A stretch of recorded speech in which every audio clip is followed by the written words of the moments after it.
नमस्कार। आने वाले हफ्ते में एग्री कमोडिटीज़ में क्या रुख रह सकता है, इसकी चर्चा करेंगे और शुरुआत चने से ही करते हैं। चने में हमने देखा कि बाकी दालों के साथ साथ एक गिरावट का रुख हमें पिछले हफ्ते देखने मिला और हमने दाम को 5,400 से लगभग 5,200 के नीचे फिसलते हुए देखा और 5,230 के करीब की क्लोजिंग भी देखने मिली है, जहाँ तक जून वायदा का सवाल है।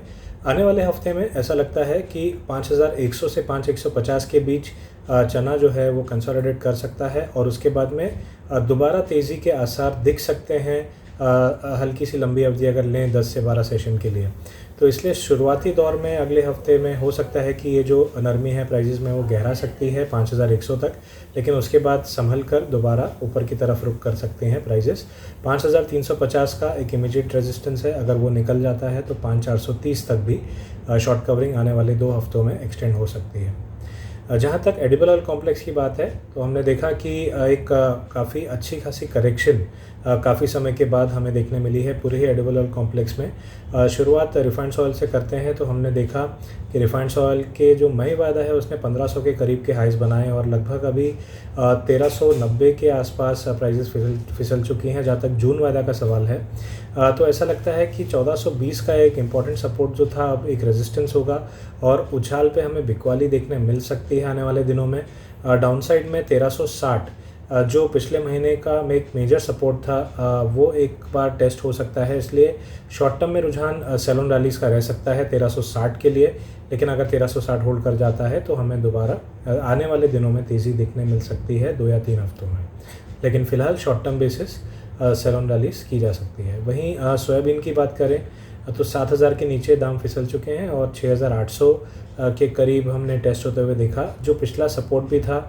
जब पिछले बार भी प्राइजेज़ में नरमी आई थी मार्च में के महीने में, तो हमने देखा था कि 6,800 से लगभग दोबारा अप्रैल में करीबन 7,600 के आसपास के हाइज देखने मिले थे। इस वजह से 6,800 का जो एक सपोर्ट है वो इम्पॉर्टेंट होगा। 6,800 से 6,650 का जो रेंज है वो काफ़ी इम्पॉर्टेंट है। शॉर्ट टर्म बेसिस हो सकता है कि ये लेवल बाज़ार अगले हफ्ते टेस्ट करने जाए, इसलिए रिफाइंड ऑयल के साथ साथ में सोयाबीन में भी नरमी दिखाई दे सकती है। लेकिन पोजिशनल बेसिस पे अगर 6,800 से 6,650 का जो रेंज है अगर वो होल्ड कर जाता है तो हम देख पाएंगे कि 7,200 तक दोबारा 2 हफ्ते में प्राइसेस रिकवर हो सकती है। तो शॉर्ट टर्म में प्राइसेस में यहाँ भी नरमी देखने मिल सकती है, लेकिन ओवरऑल सपोर्ट होल्ड करने की पॉसिबिलिटी बनी हुई है।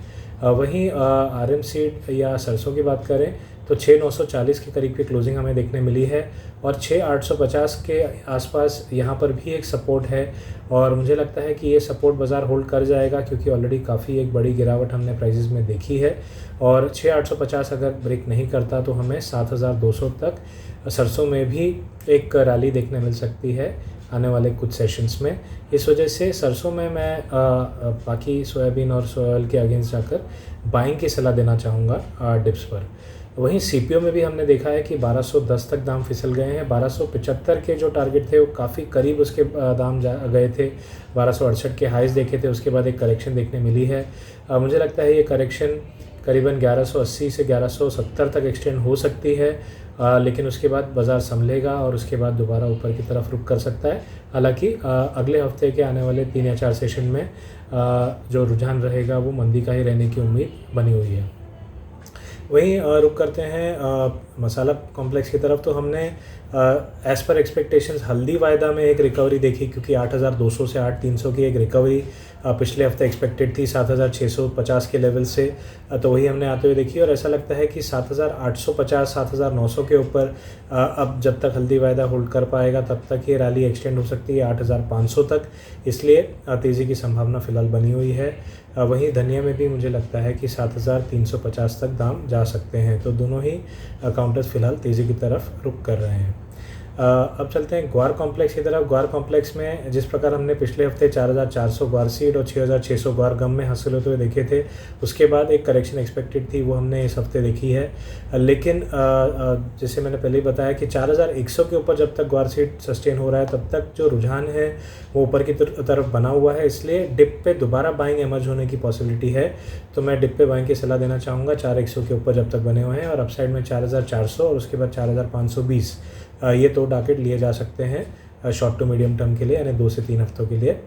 वहीं ग्वार गम में भी 6200 के ऊपर जब तक प्राइजेस टिकी हुई हैं तब तक बाइंग ऑन डिप्स की सलाह होगी, और अपसाइड में 6600, उसके बाद 6850 तक जो रैली है वो एक्सटेंड हो सकती है। तो ये था एक जायज़ा कि एग्री कमोडिटीज़ में अगले हफ्ते क्या रुझान रह सकता है। धन्यवाद।